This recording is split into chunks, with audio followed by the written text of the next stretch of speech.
¿Por qué el favoritismo endogrupal conduce a la hostilidad exogrupal? Esa es otra historia. Pero no hay hostilidad exogrupal si no hubiera favoritismo endogrupal. Es algo. Toda hostilidad exogrupal tiene como punto de partida el favoritismo endogrupal. O el exogrupo, o la dinámica exogrupal tiene como punto de partida el endogrupo. Ese es un poco el marco en el que nos manejamos en esta idea. Vayamos, María, a una... Desde ese punto de vista, y partiendo de las propuestas de Teufel, sin duda ninguna, del propio Kurt Lewin y de una parte importante de la teoría psicosocial, a la hora de analizar muchos de los fenómenos que nos rodean, ¿verdad? A la hora de analizar muchos de los comportamientos que protagonizamos, y sin duda ninguna, y a eso es digamos, lo que a mí me interesaría proponerles, a la hora de analizar la violencia, la unidad de análisis no es el individuo sino el grupo. Si quieren ustedes, reducimos el concepto de situación, el concepto de contexto y el concepto de ambiente a grupo. ¿Y por qué lo hacemos así? ¿No supone eso un reduccionismo excesivo? Sí, lo supone. ¿Por qué? Porque estamos, de alguna manera, olvidando lo macrosocial. Pero es que las herramientas de las que disponemos son muy herramientas derivadas de la teoría grupal más que de la teoría macrosocial. Sí, más de la teoría que entiende y que estudia lo macrosocial. ¿Hay algún sociólogo por aquí? No hay ningún sociólogo. Lo digo porque el sociólogo dirá que no, ¿no? Que lo macrosocial tiene mucha influencia sobre lo micro. Nosotros tenemos herramientas para analizar el comportamiento humano fundamentalmente desde la psicología individual, y hemos dicho que ese tipo de psicología nos es útil solo relativamente a la hora de explicar determinado tipo de comportamientos, ¿vale? Y sobre todo tenemos herramientas desde lo micro grupal, desde lo microsocial, que es el grupo. Esa es una razón. Y la otra razón es desde el punto de vista psicológico, porque lo macrosocial se transmite al individuo a través de lo micro. Siempre.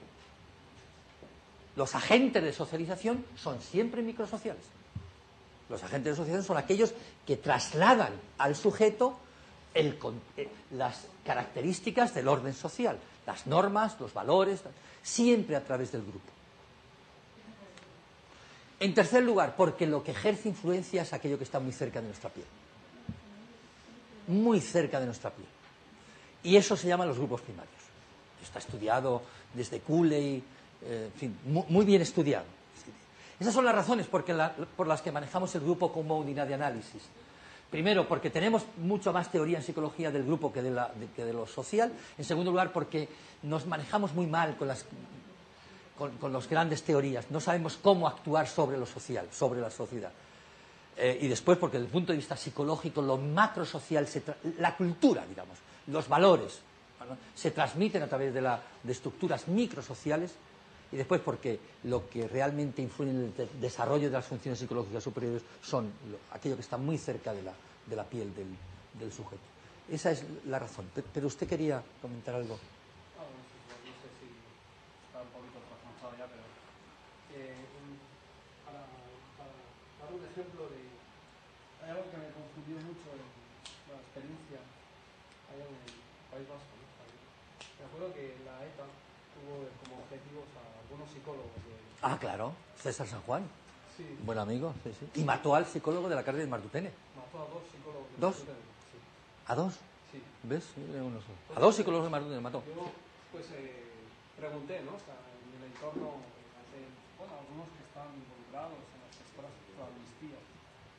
Y él, la respuesta que me dieron es que es que esos bloqueros, los psicólogos, estaban lavando el cerebro a los presos, los estaban lavando. ¿Y cuál era el problema? No, o sea, había algunos que ya se estaban saliendo, había otros que ya nos estaban cuestionando, y en realidad, pues, para ellos les llaman la organización, sí. La organización, Sí. Era muy molesto, era muy peligroso. O sea. Entonces, a mí me dio que pensar, ¿no? El trabajo individual, el trabajo psicológico individual, estaba afectando al grupo. Para la ETA fue peligroso, por lo menos. El trabajo individual que hacían los psicólogos era un desestabilizador para el grupo. Por lo menos la ETA lo interpretó así.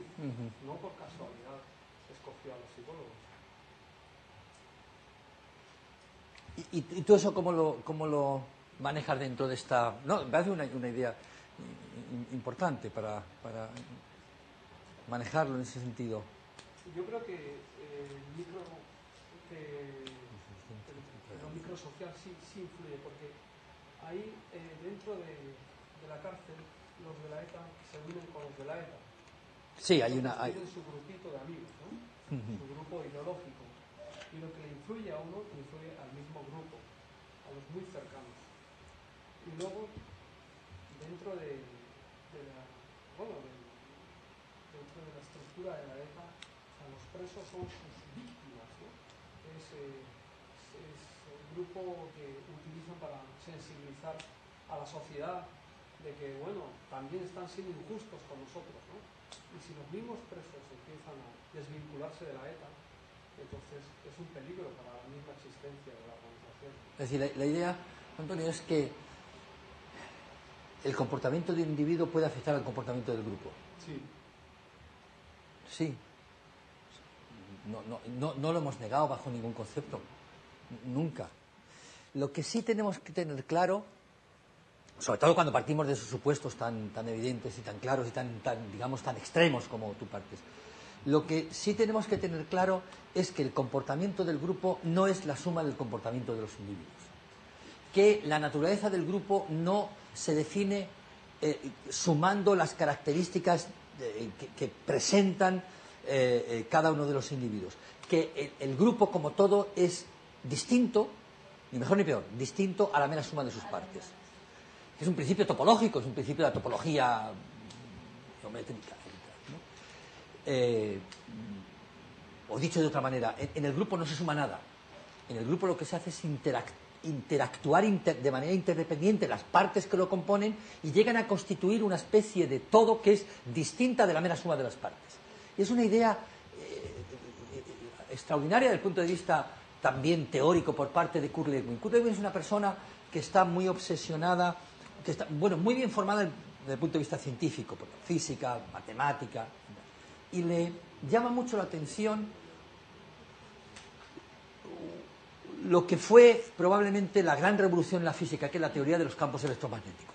La teoría de campos electromagnéticos lo que hace es modificar de una manera muy sustantiva la teoría física clásica de Newton, según la cual el comportamiento de los objetos es directamente proporcional a las características de ellos, que son la masa, el peso y no sé qué. Y la teoría de los campos electromagnéticos en física pone de manifiesto que el comportamiento de los objetos físicos no es directamente proporcional a las características de su peso, de su masa, a las características propias del objeto, sino a la relación, interacción, interdependencia entre ellos. Y se pregunta, ¿podríamos trasladar este mismo fenómeno, este mismo principio, claro, un principio físico, ya, digamos universal, una ley universal? ¿Podría ocurrir y acontecer algo parecido en el ámbito del comportamiento humano? ¿Podría suceder que cuando dos elementos entran en interacción sucede algo que no está en el origen de esos dos elementos? ¿Podríamos decir que el grupo es un resultado distinto? El grupo es la relación de interdependencia entre sujetos que da como resultado algo que no está en ninguno de los sujetos. ¿Podríamos decir que un grupo de personas inteligentes toma decisiones absurdas? Sí. Y eso lo demuestra 20 años después Irving Janis en la toma de decisiones. ¿Podríamos decir que un grupo de personas buenas, entre comillas, se comporta de manera malvada, perversa y violenta? También, es el mismo. ¿Por qué? Pues porque hay normas, porque hay valores, porque hay estrategias, porque hay tomas. Esa es la idea de que el grupo llega a constituir una realidad sui generis, que no es la realidad de los elementos que lo componen. ¿No tiene vida propia? ¿Perdón? El grupo tiene vida propia, eso es. María, no sé qué hora es y si van a venir, ¿qué hora es? ¿Y a qué hora descansamos? ¿Sí?